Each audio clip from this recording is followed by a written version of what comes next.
Jim, you've been so successful, and so in terms of true success, so life beyond money, although we all, the rent's due or the mortgages or people have some, everything, we have to pay for things, right? So that's the reality. But beyond money and sort of getting into the meaning of life, what do you think, Jim, your greatest accomplishment is in life, and how can people truly be happy? Well, I will tell you that my greatest accomplishment in life, I have two daughters. One is 9 and one is 14. Nicholas, all my life I was against having children. I thought children were a horrible waste of time, energy, money. I could not believe that anybody would be so foolish as to have a child. I used to feel so sorry for my friends who had children. It messed up their lives, and I was never, ever going to do something so foolish. Nicholas, I was totally 100% wrong about that. These two little girls are the most wonderful thing I've ever done. I've done a lot of good things in my life. I've certainly made plenty of mistakes, but there's nothing quite like these two little girls. Nicholas, if there's anybody listening to this who hasn't done it, I urge him to get home and get on with it. You cannot believe how much fun and how wonderful it is. Well, and I know you wrote a great book, A Gift to My Children, A Father's Lesson for Life and Investing, which I really recommend to everybody. And how was that for you to write that book? Was that special for you? Well, yeah, because I told you these were the most wonderful things, and I kept thinking, gosh, these are things I want them to know. And when you can't tell a 2-year-old some things, so I started writing things down.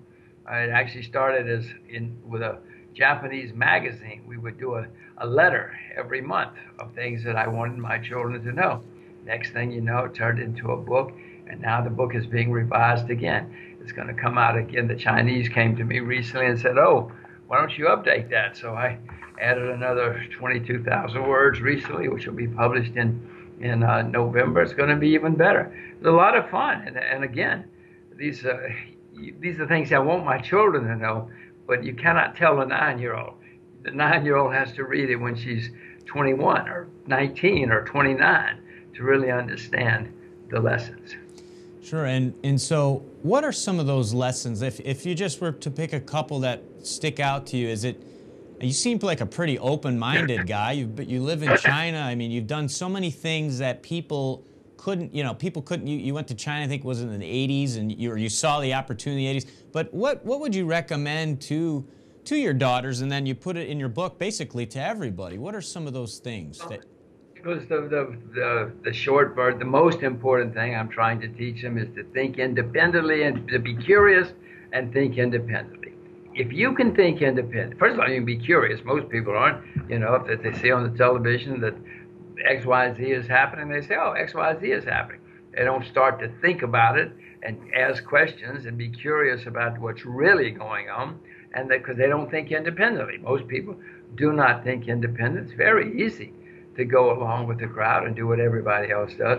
So I'm trying to teach them to be very curious about everything, think independently, figure out the real answers, and that's the way to live your life. And I'm also trying to teach them to beware of boys. Well, that's very true. I would agree. I have a sister that's 27. She's married now, but all my friends have kids. I'm 36, so it's at that age. I'm not against them, but I definitely know what you're saying, because the kids are very young and there's a lot of work. It doesn't look like a goldfish type of job